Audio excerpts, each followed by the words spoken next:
Welcome back to Ross Video Live Studio. It's Noel from BVE Daily and now joined by Andrew from Systembase. Andrew, I believe you're going to have some good news for broadcasters today. Yes, I do. I've got a new product on the booth, which is new for BVE, and it's our launch opportunity. It's called SIPIT Pro. It's designed to allow codec manufacturers basically to interact with each other seamlessly from the point of view of the end user. So for the first time, it would be very easy to connect, say, a Comrex to a Systembase, or a Comrex to a ProDisc codec, or Systembase to ProDisc. It removes any variations in the way that the codecs work, so the platform will iron out any wrinkles between the connection algorithms so they negotiate correctly and will connect in a very timely and easy manner. Okay. Just step back a bit, Andrew. Just a little bit of history about yourself, how you came into this industry. Okay, yeah, Systembase has been going for a very long time. Yeah. It surprises people how long. 1991. Yeah. So my background was originally developing the very first ISDN terminal adapter that went onto the market. In fact, the first one that went through the approval process for BABT. My first product was not audio, it was actually for the London Stock Exchange for backing up dealing circuits. Okay.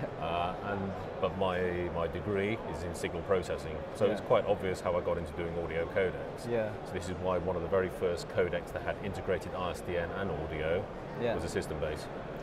I married the two technologies together and thought that's a great idea. So in 1991, I started the company. Yeah. What have been the major milestones for Systembase? Say, let's go back the last, say, 10 years. What has been the big milestones for you? In the last 10 years, the first one was actually, I'll go back further than that, Talk Radio. Yeah. Talk Radio was the first all-digital studio to transmitter link network, which was all digital, all 28 transmitter sites with British Telecom. Right. Very good. That was quite a milestone. Yes. There was a big splash in the press about that one, and it was backed up via ISDN. And that was Valentine's Day 1995. So I can remember that one. I hope you got a present for somebody that day. So on the back of that, it did not go unnoticed, and we broke into television in the same year. Up to that point, for television, production communications was still being carried by copper circuits. Yeah. And that was a generational issue where the people who knew analog in the ground were all retiring, and there were no new engineers coming in, and it was becoming less and less reliable. And at that point, we were introduced to Sky Television and BT, and they switched from analog to ISDN provision of production communications and music circuits. And we were in the right place at the right time with the right product, as always. Right. There's been a lot of talk over the last couple of years about moving content, and in particular the cloud. How has this affected the way that you do your business? Very interestingly, we've set up this new cloud-based SIP server. Yeah. I see that as a very important step for me. It's actually a separate company. I want it to be separated away from Systembase. Yeah. It has to be seen to be independent and not tied to any one particular codec manufacturer. I can see a lot of power in putting codecs in the cloud. Yeah. For instance, with the SIP server, if we have two codecs that have no common algorithm, we can actually transcode the audio in the cloud and send it on for delivery to a different codec manufacturer in a different algorithm entirely. And we can future-proof your codecs.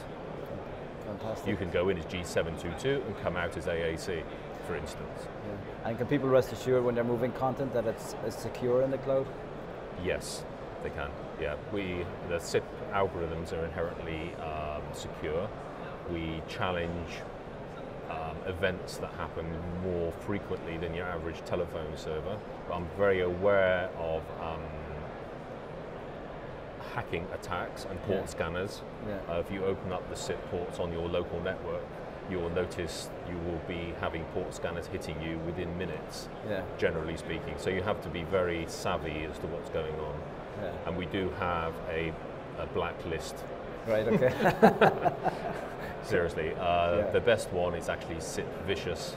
SIP Vicious. From phonytelecom.eu. Right. Support scanner, and it goes round and it will hit you very quickly. Hit you hard. Yeah.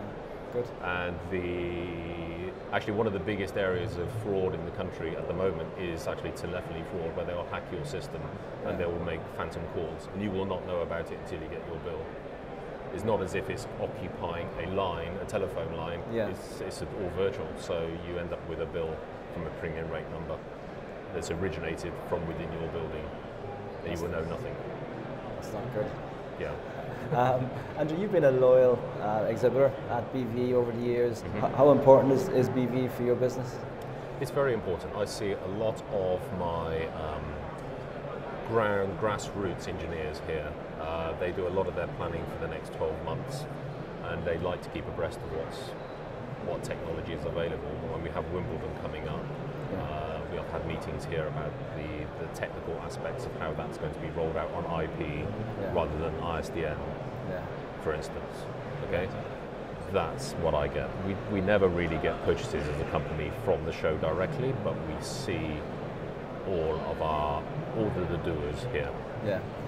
And UK is important. I know you're a regular visitor to IBC as well. How important is Europe and the global market to No, that's very good. I've actually have a new distributor last year in France. Yeah. We did Tour de France this year for a lot of the backup audio circuits in one of the primaries. Yeah. Rugby also in France. Yeah. That's been quite big as well for us, and it's a growing market. Italy, we have RTL 102.8 in Milan. Yeah. We work with Delta Tray as well in Turin. So yeah, it's a good market. Fantastic. But I would still say our primary focus is the UK at present. Great. They're very different in the way they approach distribution of audio. Yeah. Finally, just to wrap up, what can people expect to see at your stand today, Andrew? We have obviously my audio codecs, which we haven't spoken about. Yeah. They're constantly being refreshed, and firmware. We've always kept the same look to the hardware, because you go to an OB van, you can always tell when there's a Systembase codec, but we've purposely achieved this. So if you turn up on site and you're familiar with Systembase, the menu structures are the same. It's familiar, because whenever someone goes to one of these boxes, it's generally in anger because something has failed, they need a backup, and they don't want to read a manual to figure out how to use this. It's consistent. Brilliant, That, I think, is a very important thing. A lot of people think we just are a little lazy, we haven't redesigned, but actually, you know, if they plug it in and it works, and suddenly they need it in anger, it has to be familiar. Yeah, definitely. People definitely don't like reading large instruction manuals. No, exactly. Great. Yeah. Andrew, thank you very much for coming to see us. I think the broadcasters will be interested in visiting your stand and seeing what you can do for them. Thanks again. Thank you very much. Thank you. Thank you.